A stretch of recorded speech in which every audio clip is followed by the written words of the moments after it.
Andito tayo ngayon sa may mall malapit sa Simbawang Metro Station mga ka-OFW dahil gusto kong mag-grocery dito sa may Value Dollar. Ito kasi yung pinakamalapit na Value Dollar dito sa akong tinitirhan, ano? At gusto kong mag-grocery ng mga basic commodities natin. Pagdating kasi mga ka-OFW doon sa mga basic na pangangailangan natin, kailangan nating maghanap dito ng mga grocery stores na nag-o-offer ng pinakamura ng mga bilihin para matipid natin yung ating pera. So isa itong Value Dollar mga ka-OFW sa may pinakamurang mga bilihin dito sa Singapore, no? Halos lahat ng mga OFW ata alam itong Value Dollar. Ang totoo niyan, yung ibang mga OFW actually na umuwi ng Pilipinas dito sa Value Dollar, bumibili ng mga pasalubong na tsokolate kasi nga mura talaga dito. Tara mga ka-OFW, pasukin natin yung Value Dollar. Disclaimer ha, hindi ito sponsored video. Papakita ko lang sa inyo kung saan talaga bumibili halos lahat ng mga Pilipino dito sa Singapore ng mga murang basic goods. Kuha lang tayo ng ating grocery basket mga ka-OFW para ilagay natin lahat ng ating mga pinamili dito.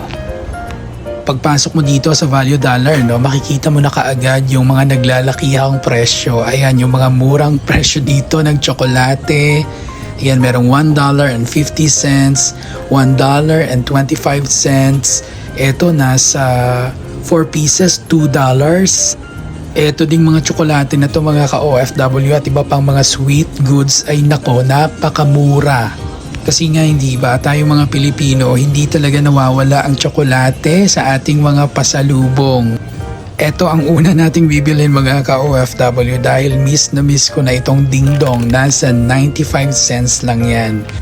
Kuha tayo ng mga 2 piraso mga ka-OFW. Sarap kasi nitong dingdong, di ba?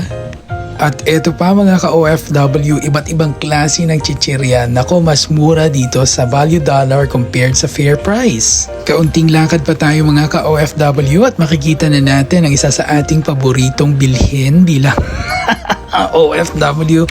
Eto, sardinas. 555 sardines mga ka-OFW. Palitan natin. Na-UP ata yung isa. Eto na lang. Yan yung kukunin natin. Ayan o. 555 sardines sa halagang $2.75. Kuha tayo ng 2 mga ka-OFW. Meron din dito yung maliit na century tuna mga ka-OFW. $1.25. Kunin natin to. Ang susunod naman nating bibilhin mga ka-OFW itong detergent powder na ito na nasa 5 kilograms. Merong extra 1,000 grams. Nagkakahalaga ng $6.95. Nauubos ko ito ng sobra sa isang buwan. Ayan, lagay na natin sa ating basket. At syempre, hindi ko makakalimutang bilhin itong aking paboritong orange juice na Minute Maid na sa $2.50 lang mga ka-OFW. Kukuha din ako ng aking paboritong inumin na Milo, nasa $1.50, 3 piraso na yan mga ka-OFW. Ayan, lagyan na natin sa ating basket. Susunod natin kukunin itong ating paboritong chichirya na Nova mga ka-OFW. Maghanap din tayo mga ka-OFW ng antibacterial wipes kasi dito sa Value Dollar talagang sobrang mura itong antibacterial wipes na to. Ito nasa $1.25 lang. Ayan, balagay na natin sa basket natin. At syempre mga ka-OFW, makakalimutan ba natin ang ating paboritong Indomie noodle? $1.25, nasa 3 piraso na. Okay, ready na tayong magbayad. Thank you so much. 2 bags? Just 1 bag. I'll just take it like that. It's heavy.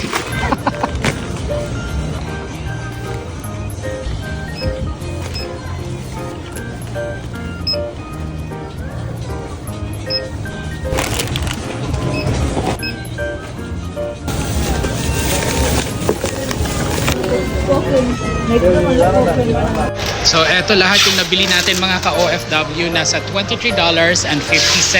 Few moments later. Meron na naman tayong nakitang isa sa ating follower mga ka-OFW. Uwi daw siya sa Pilipinas na mga 15 days. Ganun talaga pag OFW ka dito sa ibang bansa.